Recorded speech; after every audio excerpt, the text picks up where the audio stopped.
الحمد لله رب العالمين والصلاة والسلام على رسوله الكريم محمد وعلى آله وأصحابه أجمعين. أعوذ بالله من الشيطان الرجيم. بسم الله الرحمن الرحيم.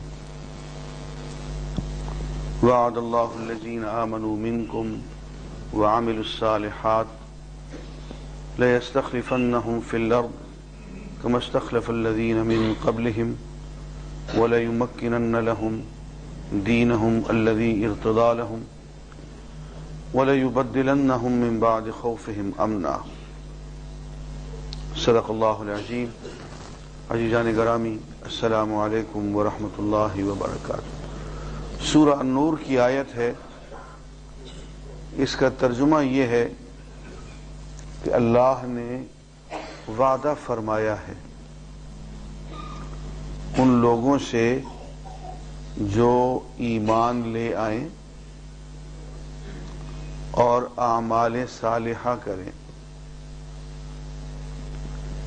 کہ اللہ تعالی انہیں ضرور بالضرور خلافت ارضی عطا فرمائیں گے.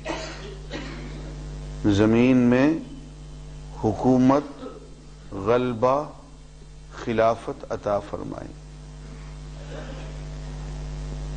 دوسرا وعدہ وَلَيُبَدِّلَنَّهُمْ وَلَيُمَكِّنَنَّ لَهُمْ دِينَهُمْ الَّذِي ارْتَضَىٰ لَهُمْ، کہ اللہ تعالیٰ ان کے لیے امکانیات فراہم کریں گے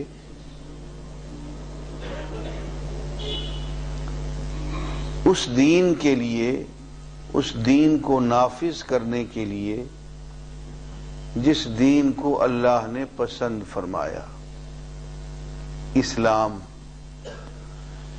اسلام کو نافذ کرنے کے لیے جو ذرائع، وسائل، اسباب، جو کچھ بھی چاہیے وہ اللہ تعالی عطا فرمائیں گے. دین کو نافذ کرنا ممکن بنا دیں گے. اس کے لیے پیسوں کی ضرورت ہے، دولت کی، تیل کی، معدنیات کی،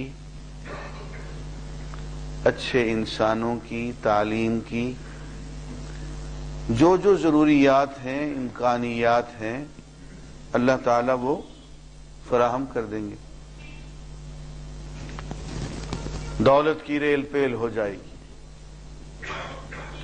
اور تیسرا وعدہ وَلَيُبَدِّلَنَّهُمْ مِنْ بَعْدِ خَوْفِهِمْ أَمْنًا، کہ اللہ تعالیٰ ان کے خوف و ہراس کی کیفیت کو ختم کر کے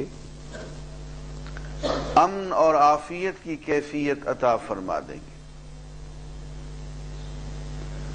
میرے دوستو، 3 وعدے ہیں اللہ کے.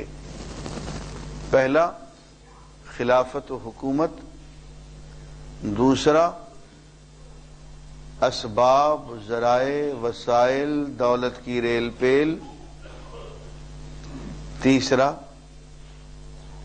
امن، عافیت.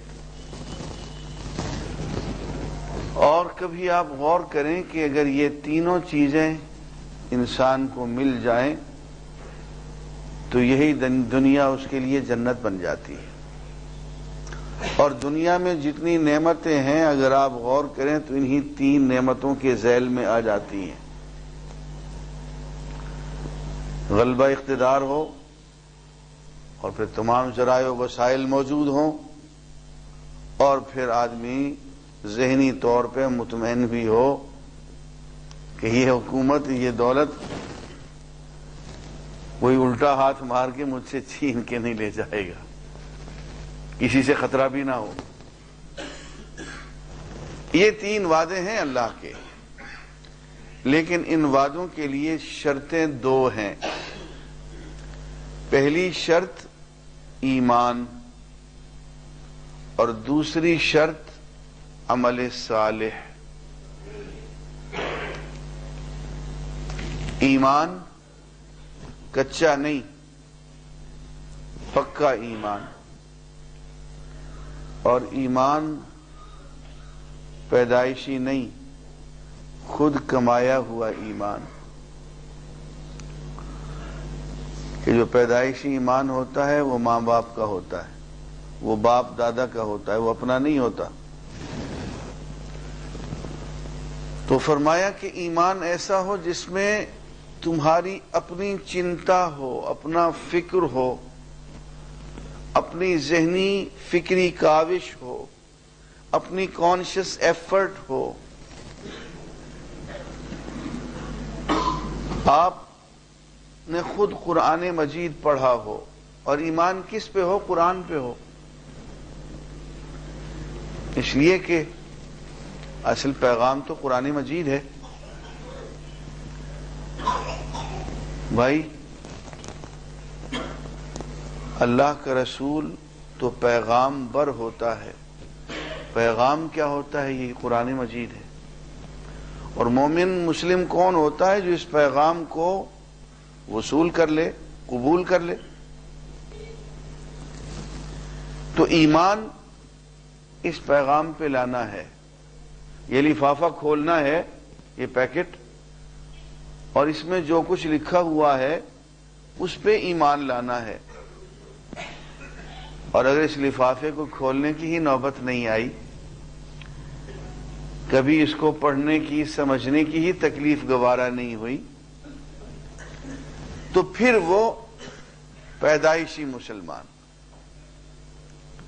بورن مسلم، اس لیے کہ چراغ دین کے گھر پیدا ہو گیا اور نام اس کا نواب دین ہے.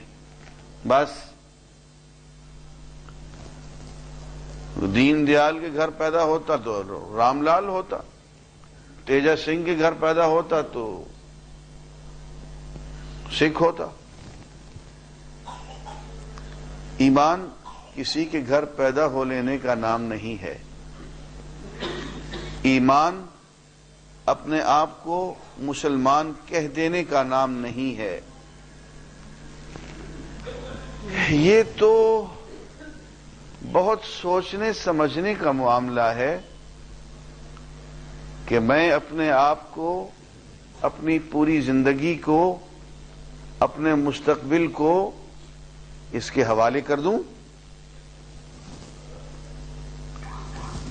اس لیے کہ اس میں اگر سوچنا سمجھنا نہیں ہے، غور و فکر نہیں ہے، امام غزالی کہتے ہیں کہ سب سے پہلے توبہ اس ایمان سے کرو. اس کی آواز اونچی کرنی.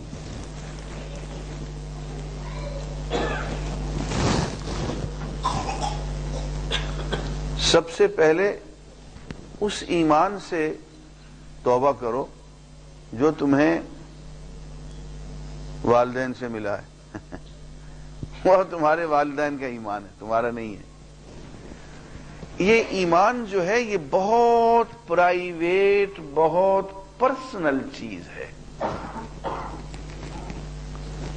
میرا ایمان وہ صرف میرا ایمان ہے. آپ نے میرے سینے میں جھانک کے نہیں دیکھا کہ میرا ایمان کیا ہے. آپ کے دل میں جو ایمان ہے وہ آپ کی بالکل ایک ذاتی پرائیویٹ چیز ہے. کوئی کسی کے ایمان میں جھانک نہیں سکتا. تو پہلے سے بھی گیا.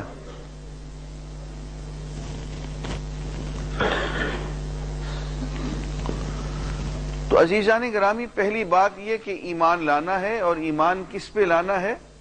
قرآن مجید پہ لانا ہے.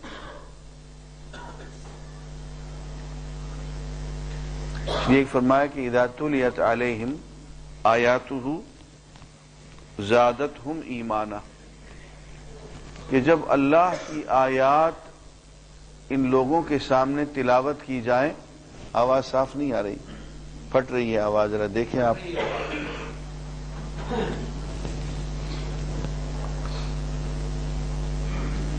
جب اللہ کی آیات ان کے سامنے تلاوت کی جاتی ہیں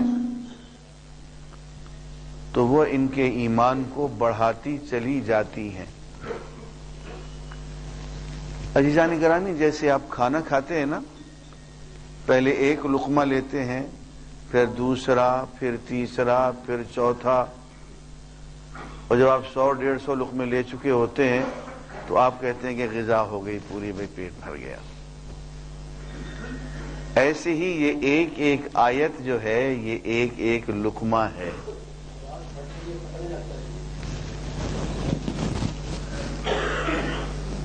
کچھ ٹھیک کر لیں بھائی اس کو، یہ تو بڑی مشکل پیش آ رہی ہے مجھے۔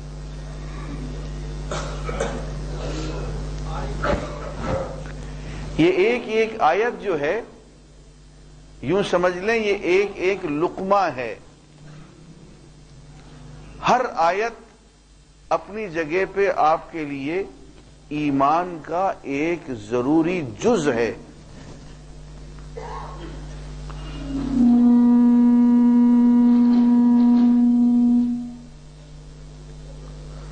اور آپ کو یہ پوری غذا کھانی ہوگی، کوئی آیت آپ چھوڑ نہیں سکتے۔ قرآن مجید کا کوئی لفظ آپ مس نہیں کر سکتے۔ پورا قرآن مجید پڑھنا پڑے گا، سمجھنا پڑے گا، اور جب ایک چیز کو آپ قرآن مجید کو پڑھتے ہیں، سمجھتے ہیں، کہیں سے سمجھ میں نہیں آتا تو کسی سے پوچھتے ہیں، ایک ذہنی فکری کاوش کرتے ہیں، اور بار بار کے مطالعہ سے، بار بار کے سمجھنے سے جب بات دل میں اتر جاتی ہے، کنونس ہو جاتے ہیں۔ آواز نہیں آ رہی؟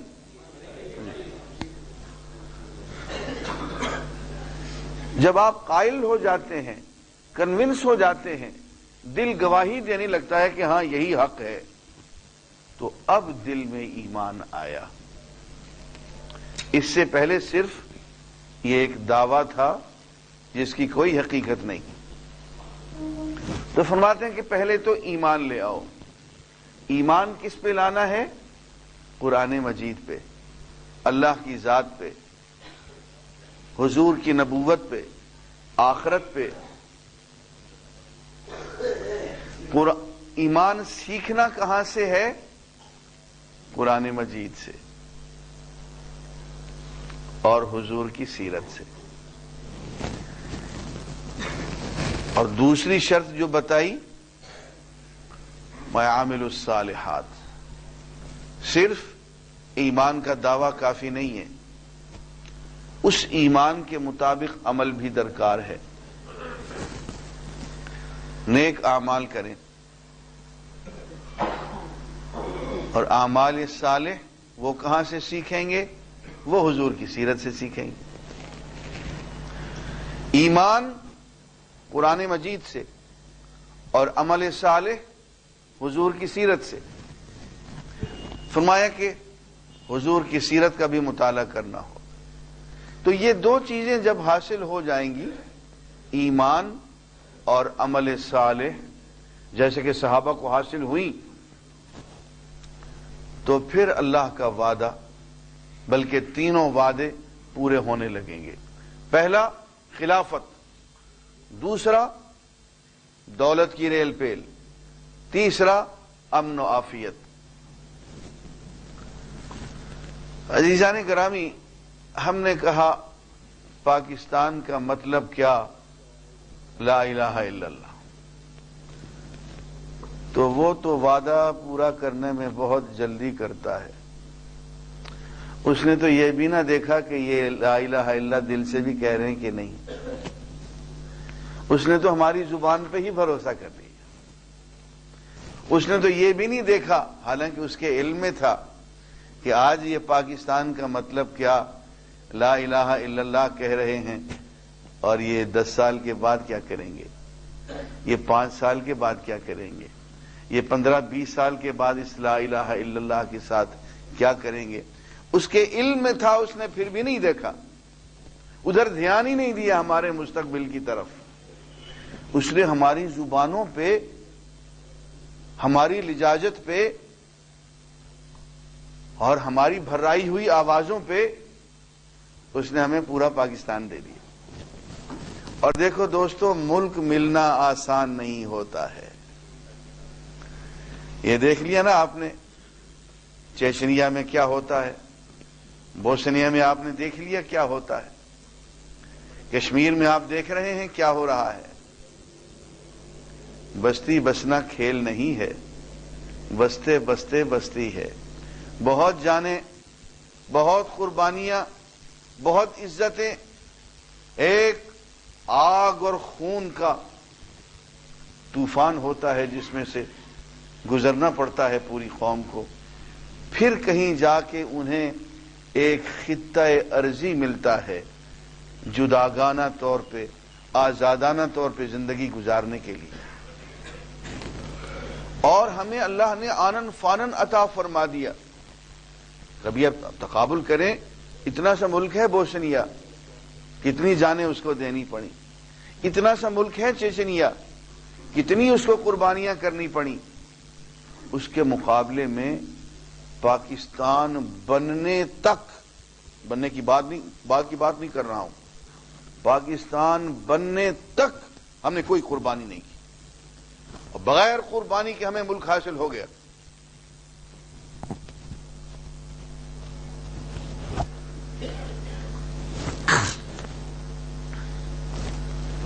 غالباً یہی وجہ ہے جتنی قربانیاں ہم سے جبری طور پہ لے لی گئیں، آتے ہوئے راستے میں لوگ مارے گئے ہجرت کرتے ہوئے، جتنی قربانیاں بائی دی وے، آن دی وے ہو گئیں، اگر اتنی نہیں اس کا 10واں حصہ ہم از خود دے دیتے قربانیاں، تو شاید اس ملک کی تاریخ اور ہوتی. لیکن عزیزان گرامی، کتنی بد نصیبی کی بات ہے کہ جب پاکستان بن رہا تھا اس وقت بھی اہل دین 2 حصوں میں بٹے ہوئے تھے. اس وقت بھی وہی صورت تھی جو 1970 میں تھی، جو 1993 میں تھی. اس وقت بھی اہل دین بٹے ہوئے تھے. آدھے کہتے تھے پاکستان بن جائے، آدھے کہتے تھے پاکستان نہ بنے. نتیجہ یہ ہوا کہ پاکستان بن جانے کے بعد ان کی بات میں کوئی وزن باقی نہ رہا، اور وہ جاگیردار جن سے آزادی حاصل کرنے کے لیے یہ ملک بنا تھا. بھائی یہاں اس ملک میں انگریز جو حکومت کر رہا تھا، 7 سمندر پار بیٹھ کے اتنی دور سے، وہ انہی جاگیرداروں کے ذریعے سے کر رہا تھا. اور جاتے جاتے اس کو تو ہم نے ٹھڈا مار کے نکال دیا، لیکن جاتے جاتے وہ اقتدار پھر انہی کو سونپ گیا.